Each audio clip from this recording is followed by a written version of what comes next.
अस्सलामुअलैकुम। मैं शमशेर नजूमी। तो दोस्तों, बात हो रही है कि अक्टूबर 2023 कैसा रहेगा।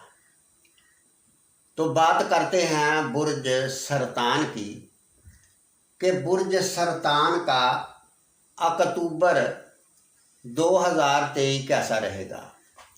और इसी तरह हम हर महीने की वीडियो बनाएंगे। और अगर आप चाहते हैं कि हमारी वीडियो आप तक पहुंच सके तो हम इतनी जद्दोजहद मेहनत करके आपके लिए वीडियो बनाते हैं। तो आप हमारे चैनल को सब्सक्राइब करें और इसके बाद शेयर करें, लाइक करें। तो बात शुरू करते हैं बुर्ज सरतान की। बुर्ज सरतान जो है, इसका स्यारा कमर है। तो स्यारा कमर जो होता है ये 2 घंटे में 1 दर्जा आगे चला जाता है, यानी 1 महीने में ये पूरे ज़ैचे का चक्कर लगाकर फिर उसी जगह पर आ जाता है। और स्यारा कमर जो होता है, इसकी रोशनी बढ़ती और कम होती है। तो जिस तरह इसकी रोशनी बढ़ती और कम होती है, तो इसी तरह बुर्ज सरतान वाले लोग जो होते हैं, इनकी भी आमदनी कभी कम कभी ज़्यादा होती है। तो सबसे पहले हम बात करते हैं कुंडली के दूसरे घर की कि दूसरा घर बंदे के रुपये पैसे और बंदे के ख़ानदान से ताल्लुक़ रखता है। तो दूसरे घर में स्यारा ज़ोहरा, स्यारा वीनस जो है ये हरकत कर रहा है, जो कि कुंडली के चौथे घर का और कुंडली के 11वें घर का मालिक है। कहा जाता है कि अगर 11वें घर का मालिक कुंडली के दूसरे घर में आ जाए तो ये अच्छा माना जाता है। मगर ये है कि ये जो दूसरा घर है ये बुर्ज असद है। बुर्ज असद का स्यारा शम्मश है। जो स्यारा शम्मश और स्यारा ज़ोहरा हैं, ये दोनों स्यारे आपस में दुश्मनी रखते हैं, मखालफत रखते हैं। तो जिसका मतलब ये है कि ये स्यारा अपने दुश्मन के घर में बैठा हुआ है। मगर फिर भी ये स्यारा सादे असगर माना जाता है। सादे अकबर स्यारा मुश्तरी को कहते हैं, बड़ा स्यारा, और छोटा स्यारा साद ये होता है। और ये स्यारा रुपये वाले घर में, ख़ानदान वाले घर में हरकत कर रहा है। तो इसका मतलब ये है कि आपको रुपया तो आएगा। स्यारा ज़ोहरा जो है ये आपकी कुंडली के दूसरे घर में 10 अक्टूबर तक हरकत करता रहेगा और 10 अक्टूबर के बाद कुंडली के तीसरे घर में पूरा महीना हरकत करेगा।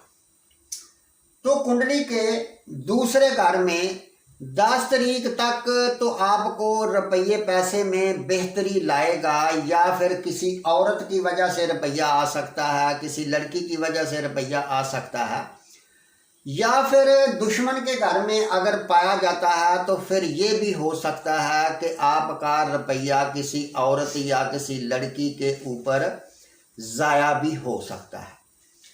और इसी तरह ये ज़मीन, प्रॉपर्टी, मकान का भी ये घर है। और इस घर का मालिक रुपये वाले घर में अगर हरकत करता है तो फिर रुपया ज़मीन, प्लाट, मकान, प्रॉपर्टी, गाड़ी वगैरह यानी या माँ के थ्रू रुपया भी आ सकता है। और इस घर की बात करें तो ये घर जो है ये आपके दोस्तों का घर है, आपके बड़े बहन भाइयों का घर है, उम्मीदें ख्वाहिशों का घर है। तो फिर रुपया जो है आपके दोस्तों के थ्रू, आपके बड़े बहन भाइयों के थ्रू भी आ सकता है। और जब ये स्यारा 10 तारीख को इस घर में चला जाएगा तो इस घर में स्यारा ज़ोहरा बुर्ज सुंबला में हबूत हो जाता है, नीच का हो जाता है, यानी ये डेड हो जाता है। जब ये डेड हो जाएगा तो फिर आपके इस घर को और इस घर को मज़ीद और ख़राब कर सकता है।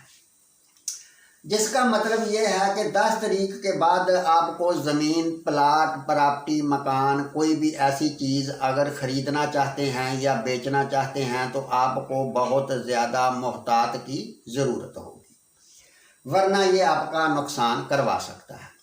अगर घर के अंदर कोई फ़र्द बीमार है तो उसकी बीमारी के ऊपर रुपया ज़ाया हो सकता है, या फिर उसको नज़रअंदाज ना करें, उसकी सेहत का पूरा ख्याल करें। और इससे हटकर अगर आपके दोस्त या बड़े बहन भाई हैं तो उनके साथ मामलात में कुछ बगाड़ पैदा हो सकता है या उनकी वजह से कोई मसला आ सकता है। ये जो खाना 11वां है, 11वां खाना आपके रिजल्ट से भी तल्लक रखता है कि जो आप काम करेंगे उसका रिजल्ट आपको क्या मिलेगा। तो जब इस घर का मालिक ही डेड हो जाएगा तो फिर जो भी रिजल्ट, जो भी काम आप करेंगे उसका रिजल्ट आपको पूरा नहीं मिलेगा। ये बात हो रही है अक्टूबर की 10 तारीख से लेकर 20 तारीख तक। तो अब बात करते हैं दूसरे घर के मालिक की। तो दूसरा घर जो है, दूसरे घर का मालिक सियारा जो है ये शमश है। हमेशा देखा ये जाता है कि दूसरे घर का मालिक जिस घर में जाता है उसके मतलका ही आपको रुपये पैसे के मामलात में बेहतरी आती है। तो दूसरे घर का मालिक सियारा शमश है जो कि बुर्ज मीज़ान में हरकत कर रहा है और 20 अक्टूबर तक इस घर में चलता रहेगा। तो सियारा शमश कुंडली के चौथे घर में ज़मीन, प्लाट, प्रॉपर्टी, मकान, गाड़ी, माँ, इससे तल्लक रखता है। तो ये जो सियारा है इस घर में डेड हो जाता है, हबूत हो जाता है। तो जब दूसरे घर का मालिक इस घर में डेड होगा तो फिर ऐसे ही मामलात की वजह से रुपया खर्च हो सकता है, जो मैं आपको बता के गया। और इसके बाद सियारा मरीख है जो कि कुंडली के चौथे घर में ये भी हरकत कर रहा है। और सियारा मरीख कुंडली के 10वें घर का और कुंडली के 5वें घर का मालिक है। हालांकि ये दोनों ही घर बहुत अच्छे माने जाते हैं। 5वां घर जो होता है ये औलाद से तल्लक रखता है, महबूब से, और इसके अलावा अज़ाफ़ी रुपये से तल्लक रखता है। और 10वां घर आपके रोज़गार, गवर्नमेंट से, आपके पेशे या इस इज़्ज़त शोहरत से तल्लक रखता है। तो ये जो सियारा दोनों घरों का मालिक है वो सियारा बुर्ज मीज़ान में जाकर वबाल में है। तो जिसका मतलब ये है कि सियारा मरीख अभी अच्छा नहीं चल रहा, जो कि अभी इसको केतु के साथ भी जुड़ना है। तो जिसका मतलब ये हुआ कि ये सियारा मज़ीद ख़राब होगा और आपके इस घर को और इस घर को और ख़राब कर सकता है।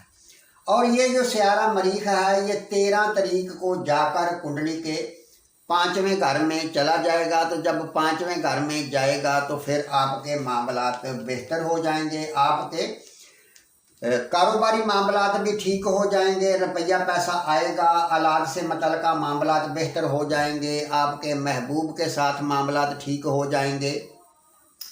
और इससे हटकर आप अगर कोई अज़ाफ़ी रुपया वगैरह लेना चाहते हैं तो वो भी ठीक हो जाएंगे।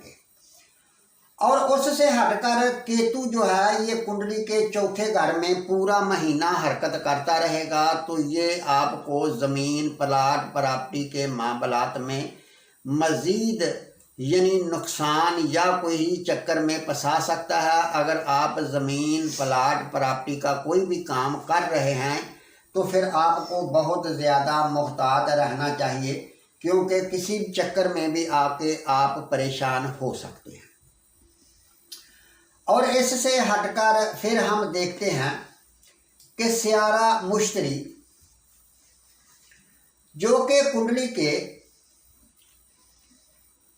11वें घर में हरकत कर रहा है। तो सियारा मुश्तरी कुंडली के 11वें घर में हरकत कर रहा है, जो कुंडली के 6ठे घर का और कुंडली के 9वें घर का मालिक है। तो इन दोनों घरों का मालिक होकर कुंडली के 11वें घर में चल रहा है। और इसके आगे लफ्ज़ आर लिखा हुआ है, यानी ये सियारा रजत में है और पूरा महीना ही उल्ट चलता रहेगा। तो दोस्तों जब कोई सियारा उल्ट हो जाता है तो फिर उससे मतलका मामलात जो हैं ये थोड़े कमज़ोर हो जाते हैं। तो जो आपका 9वां घर है ये आपके मज़हब से मतलका काम करता है, आपके बरूने मुल्क की मतलका काम करता है और इससे हटकर आपके बाप से भी और आपकी किस्मत से भी 9वां घर देखा जाता है। तो जब 9वें घर का मालक अपने दुश्मन के घर में हरकत कर रहा है और रजत में भी चल रहा है, उल्ट भी चल रहा है, तो फिर ये है कि आपके बरूने मुल्क के मामलात जो हैं ये ब्रेक हो सकते हैं और मज़हब के साथ आपका लगाव कुछ कम हो सकता है, या फिर किस्मत के मामलात जो हैं ये तकरीबन 90% आपके कमज़ोर हो सकते हैं और आप बहुत ज़्यादा जद्दोजहद और मेहनत करने के बाद ही आपकी किस्मत को बेहतर कर सकते हैं। और इसी अरसे में अगर ये देखा जाए कि ये सियारा सादे अकबर है, दोस्तों के घर में है, तो आपके दोस्त आपको कोई अच्छा रिज़ल्ट दे सकते हैं, आपके बड़े बहन भाई आपको कुछ फ़ायदा दे सकते हैं, या फिर आपकी कोई उम्मीद वगैरह पूरी हो सकती है। मगर मेरे ख्याल में अभी ये नहीं होगा, इसलिए कि ये सियारा रजत में चल रहा है, उल्ट चल रहा है, जिसकी वजह से अभी ये मामलात होने थोड़े मुश्किल हो सकते हैं। और इसी तरह हम देखते हैं सियारा ज़ोहल। सियारा ज़ोहल कुंडली के 9वें घर में हरकत कर रहा है। सियारा ज़ोहल जो है ये कुंडली के 7वें घर का और कुंडली के 8वें घर का मालक होकर कुंडली के 9वें घर में चल रहा है। तो 9वें घर में चल रहा है सियारा ज़ोहल कुंडली के 7वें घर का और 8वें घर का मालक होकर कुंडली के 9वें घर में चल रहा है, बुर्ज हौत में चल रहा है। और इसके आगे भी लफ्ज़ आर लिखा हुआ है, यानी मतलब ये कि ये भी सियारा रजत में चल रहा है, उल्ट चल रहा है। तो 9वां घर आपके बरूने मुल्क से है, आपके बाप से है, आपकी किस्मत से है। तो मतलब ये हुआ कि आप बरूने मुल्क के मामलात में उलझ सकते हैं, इसलिए कि सियारा जो है ये उल्ट चल रहा है। पर ये आप सोच रहे हैं या आप सोचेंगे कि मैं बरूने मुल्क का सफ़र करूं, तो अभी अगर आप बरूने मुल्क का सफ़र करना चाहते हैं तो अभी ये टाइम आपके लिए अच्छा नहीं है, जब तक ये सियारा सीधा नहीं हो जाता। और उससे हटकर भी ऐसा समझ लें कि आपको आपकी किस्मत जो है, ये सियारा ज़ोहल जो होता है ना, ये थोड़ा स्लो चलता है। जिस खाने में भी जाता है उसके मामलात को स्लो कर देता है। यानी ऐसा समझ लो कि ये आपके बरूने मुल्क या मजहबी मामलात, ये सारे मामले को ये स्लो कर रहा है और मज़ीद रजत में है और मज़ीद स्लो करेगा। काम बनेंगे मगर अभी थोड़ा टाइम लगेगा, क्योंकि अभी सियारा उल्ट चल रहा है। तो इसी तरह से ये सियारे दोस्तों यहाँ बैठे होते हैं, वहाँ से अपने कुछ खानों को अपने जाविये के हिसाब से, नज़रों के हिसाब से भी देखते हैं और उसके ऊपर भी असर अंदाज होते हैं। तो अभी हम अगर इन सियारों की पूरी तफसील के साथ जाएंगे कि ये ज़ोहल कुंडली के 9वें घर में क्या क्या दे सकता है, तो फिर ये काफ़ी लंबी वीडियो बन जाएगी। मुश्तरी क्या करेगा और सियारा कमर, यानी इसी तरह अगर हम ये बहुत ज़्यादा बारीकी में जाएंगे तो फिर ये काफ़ी लंबी वीडियो हो सकती है। और उससे हटकर फिर सियारे आपस में फासले बनाते हैं, उनको नज़रें और जाविये कहते हैं। अगर उसके ऊपर भी बात करेंगे तो फिर भी 1.5-2 घंटे की एक वीडियो बनेगी, मगर इतनी लंबी वीडियो कोई देखता नहीं है। तो मैंने शॉर्टकट आपको ये बताया है कि ये सूरत हाल फिल वक्त है। और सियारा ज़ोहल जो है ये कुंडली के 7वें घर का मालक है। 7वां घर आपकी शराकतदारी, आपकी शादीशुदा ज़िंदगी से भी मुतल्लिक़ है। तो 7वें घर का मालक जो है ये बैठा अच्छी जगह पर है, यानी शरीके हयात की वजह से किस्मत तब्दील हो सकती है। मगर अभी सियारा जो है ये रजत में चल रहा है, तो अभी थोड़ा टाइम लगेगा। आप बिल्कुल फ़िक्र ना करें, इंशाल्लाह अच्छा वक़्त ज़रूर आएगा। तो इसके साथ ही दोस्तों इजाज़त चाहता हूँ। अल्लाह हाफ़िज़।